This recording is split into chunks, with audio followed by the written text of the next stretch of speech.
Bonjour et bienvenue dans cette nouvelle vidéo de Budget Économie. Aujourd'hui, nous allons parler des comptes à terme. Commençons par une petite présentation. Un compte à terme, ou dépôt à terme, est un compte d'épargne qui offre une rémunération à condition que les sommes déposées soient bloquées durant un certain temps. Il s'agit d'un produit d'épargne à capital garanti proposé par des organismes bancaires. Pour ouvrir un compte à terme, vous devez signer un contrat avec une banque. Ce contrat précise le montant déposé, la durée du placement, la rémunération, que ce soit le taux d'intérêt, le type de taux, le mode de calcul et la date de paiement des intérêts, mais aussi les pénalités en cas de retrait anticipé des fonds et les conditions de renouvellement du contrat à échéance de celui-ci. À l'ouverture du compte, vous effectuez un versement unique. Vous ne pouvez donc plus verser de sommes supplémentaires par la suite.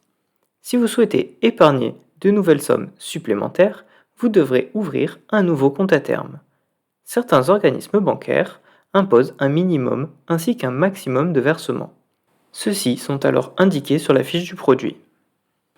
Comme le nom du compte à terme l'indique, les sommes que vous versez sont bloquées pour une durée déterminée ou pour une durée renouvelable.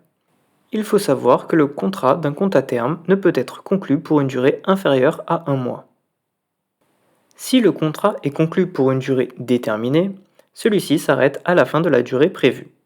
Cependant, si le contrat est conclu pour une durée renouvelable, il continue jusqu'à ce que la durée totale soit atteinte.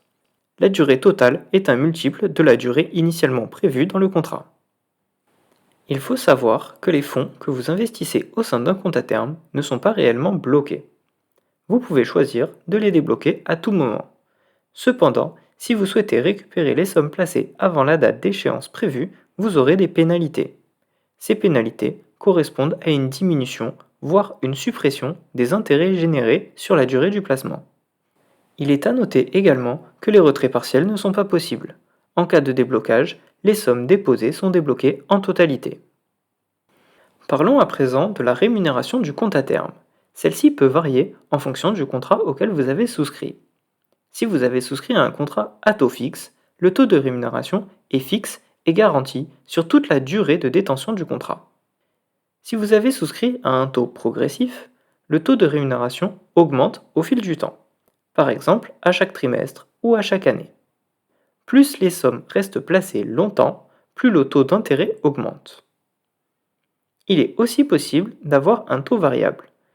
Le taux de rémunération est alors indexé à un taux de marché ou à un indice de référence. La banque vous informe périodiquement de la situation de votre placement. Parlons à présent de la fiscalité. Les intérêts sont soumis au régime fiscal des revenus de capitaux mobiliers. C'est-à-dire que vous avez le choix entre l'impôt sur le revenu plus les prélèvements sociaux à hauteur de 17,2% ou alors le prélèvement forfaitaire unique à hauteur de 30%.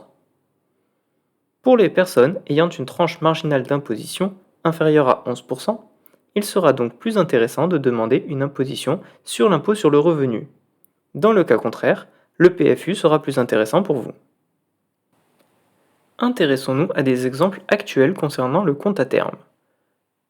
Si nous prenons l'exemple de Boursorama, le compte à terme proposé est un compte sur une durée de 12 ou 18 mois, ayant un taux de rémunération brute de 3%.